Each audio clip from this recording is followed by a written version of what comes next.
भाग 2 जंगल की चुड़ैल। सच्ची डरावनी कहानियाँ। लेकिन साथ ही वो उसका चेहरा देखने की भी कोशिश कर रही थी, लेकिन वो जितना देखने की कोशिश करती वो और पल्लू खींच लेती। अंत में हार कर वे बोली, देखो मैंने आग सुलगा दी है, अब आगे सारा काम कर लो। कुछ जरूरत हो तो बुला लेना। लेकिन वो फिर कुछ नहीं बोली। अब उन्हें लगा कि यहाँ से जाने में ही ठीक है, वरना मेरा भी समय खराब होगा और हो सकता है अनजान लोगों से डर रही हो।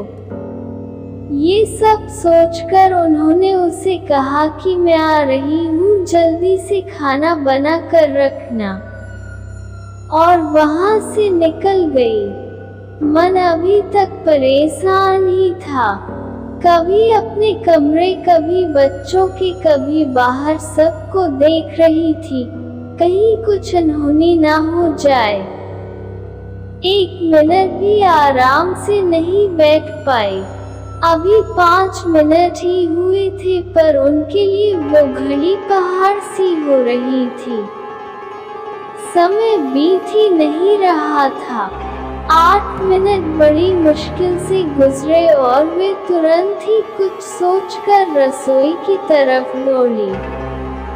और वहां पहुंचकर आया जैसे ही उन्होंने रसोई घर का नजारा देखा, उनकी आंखें फटी की फटी रह गई।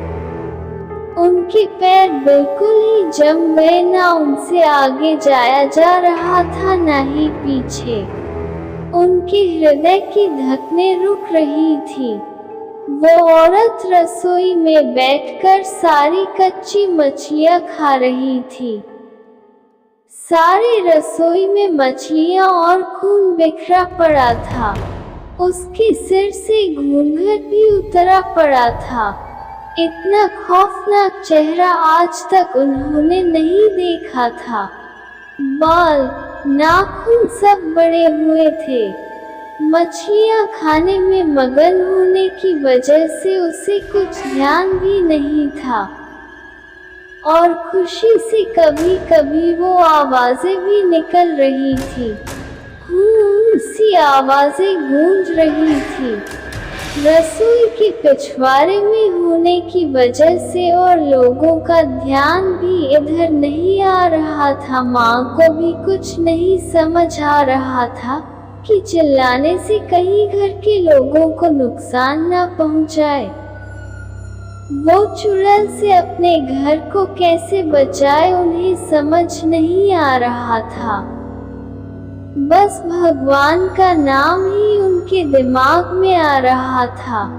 अचानक वे आगे बढ़ने लगी उसकी तरफ और झट से एक थाल लिया और चूल्हे की तरफ दौड़ी। उस चुड़ैल की नजर भी पापा पर पड़ चुकी थी, सो वो भी कुछ सोचकर उठी अपनी जगह से।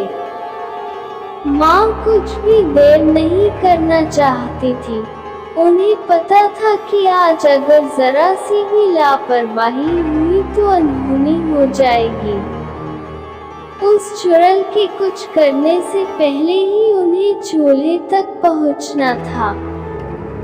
और चूल्हे के पास पहुंचकर उन्होंने जलता हुआ कोयला थाल में भर लिया और चुड़ैल की तरफ लेकर जोर से फेंका। आग की जलन की वजह से वो अजीब सी डरावनी आवाजें निकालने लगी। अब तो उसकी आवाजें बाहर भी जा रही थी। सारे लोग बाहर से रसोई की तरफ भागे। वो चुड़ैल जोर से जोर की आवाज निकाल रही थी और पूरे रसोई में दौड़ रही थी और माताजी को पकड़ना भी चाह रही थी। लेकिन अब सारे लोग रसोई में आ चुके थे। काफी लोगों की भीड़ देखकर वो और भी डर गई थी। लोगों की भीड़ को ठेलती हुई वो बाहर जंगल की तरफ भाग गई और सारे लोग ये मंजर देखकर डरे सहमे से खड़े थे और मन ही मन माता जी की हिम्मत की दाद दे रहे थे तो ऐसे छूटा चुड़ैल से पीछा। तो दोस्तों, आप सबको ये कहानी कैसी लगी ये आप सब कमेंट में हमें जरूर बताएं।